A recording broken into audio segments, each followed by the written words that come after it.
Just like in English, the Arabic adjective gives more information about the noun. It tells us the characteristics of the noun. So in this example, we have al-bayt al-kabir, which means the big house. So al-kabir, which translates to big, is the adjective. So these characteristics like big, wide, far, near, these can form adjectives. Al-bayt al-wasi', the wide house. Al-bayt al-ba'id, the far house. Al-bayt al-saghir, the small house. So all these adjectives tell us more about the noun. So this is the purpose of the adjective, which is very straightforward, which is to give us more information about the noun. But grammatically, there are certain rules we must follow when we write adjectives. Let us look at some of these rules. Now, there are 4 things that the noun and the adjective should agree on. The noun and the adjective should have the same gender. They should agree on the definiteness, meaning if the noun is definite, the adjective should also be definite. So here it is al-bayt.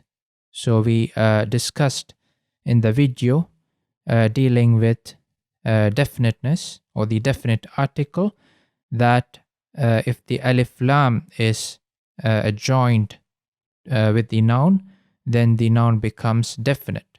So here al-bayt is definite. So kabir also becomes definite and it becomes al-kabir. If it was baytun, it should be baytun kabirun.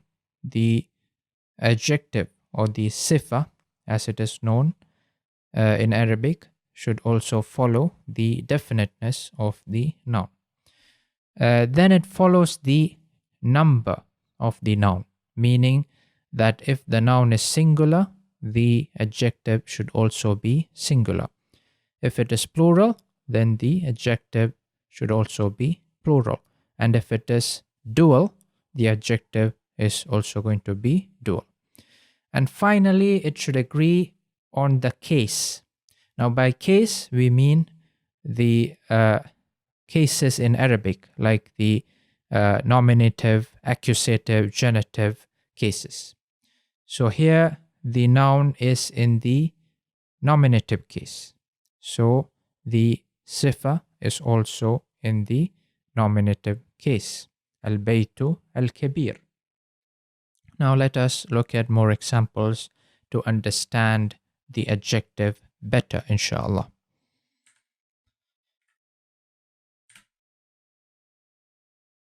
Al-bintu as-saghira. Al-bintu as-saghira, the small girl. Now we find that the noun is, first of all, definite. So the sifa is also definite. The gender of bint is feminine because it is a girl. So the sifa is also feminine, which is signified by the ta marbuta at the end. Then we have the case, which is nominative or rafa', which is also followed by the sifa. And finally, we have the case, we have the number, which is singular, which is also followed by the adjective. What if it was plural? Al-banatu as-saghirat. So the adjective takes the plural form of saghira, which is saghirat. Ra'aytu masjidan kabiran. So here the noun is masjid and it is in the accusative case because it is the object. So the sifa also follows the case and it becomes accusative, denoted by the fatha tanween. And I want you to pay attention to this final rule because it is somewhat different. Al-buyutu al-kabira. Now we find that al-buyut is plural, but here the sifa is singular and it is feminine. Now al-buyut is masculine, but the sifa is feminine. So what is happening here?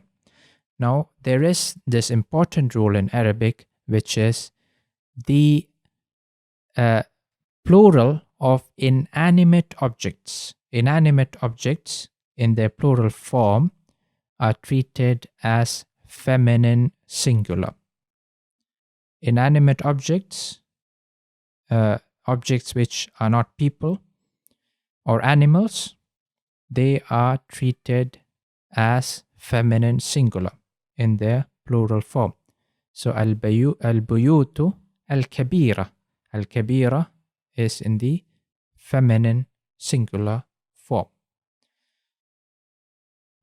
If you want to get a clear explanation of all the concepts that we discussed here and also want to see more examples, go to arabicforbeginners.com.